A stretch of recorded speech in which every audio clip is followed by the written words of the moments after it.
There are three types of conversations that will drain you instantly, and most people don't even realize they're happening. You don't feel it during the conversation. You feel it after. You walk away and suddenly, your energy drops. Your mind feels foggy and something just feels off, not tired, empty. And here's the strange part. It doesn't happen with everyone, just certain people. Today, I'm going to show you exactly what those three types are. With real examples, you'll recognize immediately. So the next time it happens, you'll catch it in the moment, not after it's already drained you. First one, the invisible drain. This is the conversation that feels normal, until you leave it. Picture this. You're talking to someone and they're doing most of the talking. Not aggressively, not rudely, just constantly. Every time you try to say something, they slightly redirect it back to themselves. You say, "Yeah, I've been working on something new lately." They go, "Oh yeah, that reminds me. I've been doing this thing." And it keeps happening. So what do? You adjust, you start talking less, listening more, nodding more than you usually would. And you don't even notice it, but your brain does.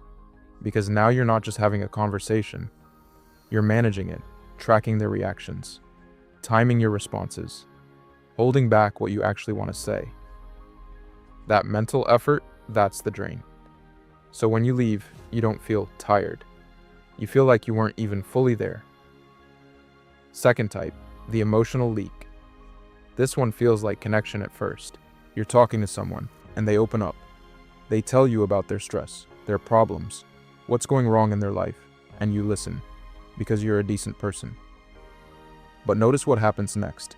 They keep going, and somehow, the conversation never comes back to you. You try to relate.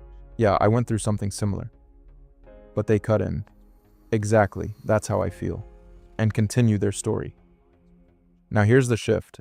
At first, you felt helpful. Now you feel heavy. Because this isn't sharing anymore, it's offloading. And without realizing it, you start carrying it. You leave the conversation still thinking about their problems, still feeling their stress. And here's the uncomfortable truth. If a conversation consistently leaves you feeling worse, it's not connection, it's imbalance. Pattern interrupt, and here's something most people won't admit. Sometimes, you've been this person too. We all have. Which is why this is hard to notice. Third one, this is the most subtle and the most damaging. Identity erosion. This is the person who doesn't insult you, but somehow makes you feel smaller. Example, you share an idea you're excited about. They respond with, I guess. Or they change the subject immediately. Or they give you that half-interested reaction. Not negative enough to call out, but not supportive either. So what happens? You pull back. Next time, you say less. You filter more. You second-guess what you were about to say. And after the conversation ends, you don't just feel drained.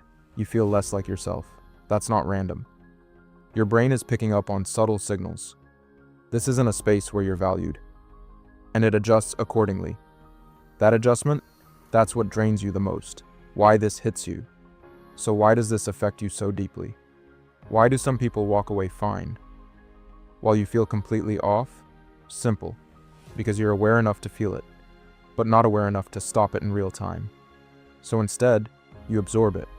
Their energy, their tone, their behavior. And when you absorb too much without pushing back, you lose your own state. That's why it feels like emptiness, because for a moment, you weren't fully yourself. How to stop it? Now this is where most advice goes wrong. People say, cut them off. Avoid everyone. That's not realistic. Here's what actually works. 1. Catch the moment you start adjusting. The second you feel yourself holding back or over-nodding, notice it. 2. Rebalance the conversation. If they keep redirecting, calmly bring it back. Wait, let me finish what I was saying. 3.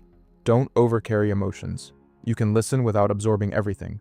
Not every problem is yours to hold. 4. Leave earlier. This alone will save you. Most people stay 10 to 15 minutes longer than they should. And that's where the drain happens. Let's make this simple.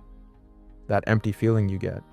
It's not random. It's a signal, a very specific one. It's telling you something in that interaction pulled you away from yourself, and now you know exactly what to look for. So next time it happens, ask yourself, was it 1. The invisible drain 2, the emotional leak 3, or the identity erosion? Because once you can name it in real time, you don't just understand it, you stop it. If this made you rethink certain people in your life, that's a good sign. It means you're starting to see what most people miss. And once you see it, you don't go back.